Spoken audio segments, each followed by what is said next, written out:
السلام continues digital کے ساتھ میں منی واسی ہوں۔ اس وقت آزاد کشمیر کے دارالحکومت مظفر آباد کے اندر موجود ہوں، جہاں پر حکومت آزاد کشمیر اور پاک فوج کے باہمی اشتراک سے ملکی سلامتی اور ملک کی بقا کی خاطر جان کا نذرانہ پیش کرنے والے شہداء کے جو ورثاء ہیں ان کے اعزاز میں ایک تقریب کا انعقاد کیا گیا، جس میں وزرائے حکومت، عسکری حکام اور اس کے ساتھ ساتھ تمام مکاتب فکر سے تعلق رکھنے والے افراد نے خصوصی شرکت کی۔ مقررین کا کہنا تھا کہ جو شہداء ہیں ان کی قربانیوں کو رائے گاں نہیں جانے دیا جائے گا، اور اس کے ساتھ ساتھ جو ان کی قربانیاں ہیں ان کو کبھی فراموش نہیں کیا جا سکتا۔ شہداء جو ہیں وہ ملک کے جو سلامتی ہے ان کا اہم کردار ہے، جبکہ دوسری جانب اگر شہداء کے ورثاء کی بات کی جائے تو ان کے جو حوصلے ہیں وہ آج بھی بلند جو ہے وہ دکھائی دے رہے ہیں۔ ان کا یہی کہنا ہے کہ ہم اپنے پیاروں کو وطن عزیز کی خاطر تو جام شہادت تو نوش کر لیا، اگر ضرورت پڑی ملک کی سلامتی کے لیے، ملک کی بقا کی خاطر، تو ہم بھی جو ہے وہ صف اول پر جو ہے وہ ہم نظر آئیں گے۔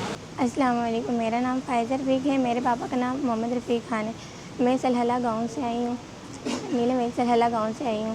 میرے پاپا آرمی میں تھے، وہ شہید ہو گئے ہیں۔ مجھے اس بات پر فخر ہے کہ میرے پاپا نے وطن کے لیے جان دے دی، لیکن انہوں نے وطن کا نام مٹنے نہیں دیا۔ میں وادی لیپا سے تعلق رکھتا ہوں۔ میرا نام سردار نذیر عباسی ہے۔ میرے بھائی والدار منظور عباسی 20 جولائی 2019 کو مسلح افواج بٹل سیکٹر میں بطور پوسٹ کمانڈر شہید ہو گئے۔ اس کے بعد پاک آرمی کا بھی ہم شکر گزار ہیں، جنہوں نے ہر وقتاً فوقتاً ہمارے ساتھ بہت تعاون کیا ہے۔ جس وقت بھی ہمارے خون کی ابھی بھی ضرورت پڑے تو ہم اپنے ملک کے لیے خون دینے کے لیے تیار ہیں۔ مسلح افواج پاکستان کے ساتھ شانہ بشانہ ہم لوگ کھڑے ہیں۔ آج بھی مودی اگر ہمارے ملک کی طرف میلی آنکھ کی نکال کے دیکھے گا، ہم اس کی آنکھ بھی نکال دیں گے، اور ہماری یہی کوشش ہے۔